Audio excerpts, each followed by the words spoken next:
Assalamualaikum warahmatullahi wabarakatuh. Halo teman-teman. Perkenalkan, nama saya Laura Kesia Sembilan Pandia. Saya dari kelas 10-3, absen 19.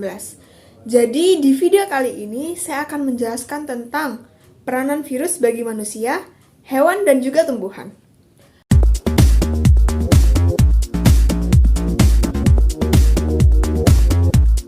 Mungkin yang kalian ketahui, virus hanya yang merugikan saja.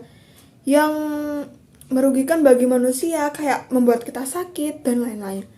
Tapi saya akan menjelaskan lebih lanjut tentang apa saja sih peranan virus bagi manusia, hewan, dan tumbuhan.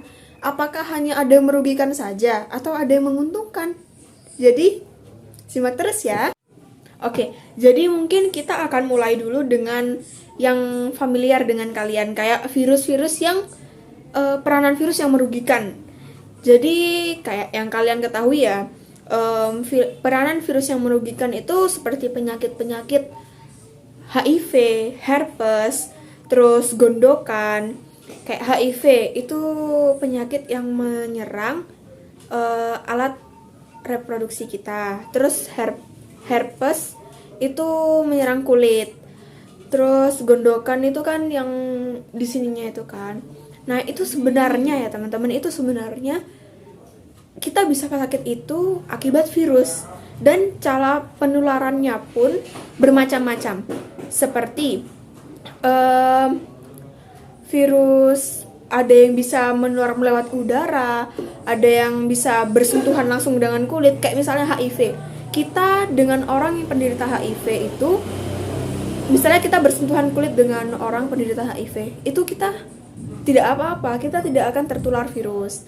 Jadi virus itu dapat menyebar bermacam-macam juga. Terus kita ada virus juga yang menyerang hewan seperti rabies. Terus ada yang dari hewan juga bisa ke manusia gitu. Itu banyak macamnya ya. Kayak rabies itu kan menyerang hewan, bisa hewan yang awalnya itu jinak bisa jadi buas, terus bisa gigit kita, dan kita juga bisa nular penyakit itu dari air liur hewan. Kayak terus yang dari hewan juga, yang dari hewan ke manusia itu juga ada Aedes aegypti, itu penyakit demam berdarah. Nah, itu gimana sih kok bisa penyakit demam berdarah itu dari nyamuk kok bisa ke kita? Jadi ceritanya itu ya, virus ini itu melekat pada nyamuk Aedes aegypti, dan saat Aedes aegypti itu mau, bukan menggigit lah, menusukkan jarumnya itu ya, itu virusnya itu ada di jarum itu, jadinya ya kita, virusnya itu ikut masuk gitu, jadi kita terkena, trombositnya turun gitu. Terus di tumbuhan itu ada penyakit tomato yellow leaf curl virus. Jadi itu penyakit yang membuat daun di tumbuhan tomat itu menjadi kuning dan keriting gitu loh. Curl kan keriting ya. Setelah kalian mengetahui kira-kira peranan virus yang merugikan seperti apa, saatnya kita masuk ke dalam virus yang menguntungkan. Nah, kita ini dari peranan virus yang menguntungkan, virus itu yang pertama dapat membuat vaksin. Kok bisa sih dapat membuat vaksin? Nah, itu cara gini. Kan virus tersebut menyerang manusia, otomatis menyerang imun tubuh kita dulu kan. Nah, imun tubuh kita itu perlu melawan virus tersebut. Jadi kita itu saat proses melawan itu kita sakit kan. Nah, pada saat itu kenapa bisa dibuat vaksin? Vaksin itu dari virus yang dijinakkan. Kok bisa dijinakkan? Karena kita kan divaksin. Kayak kita divaksin COVID itu kan.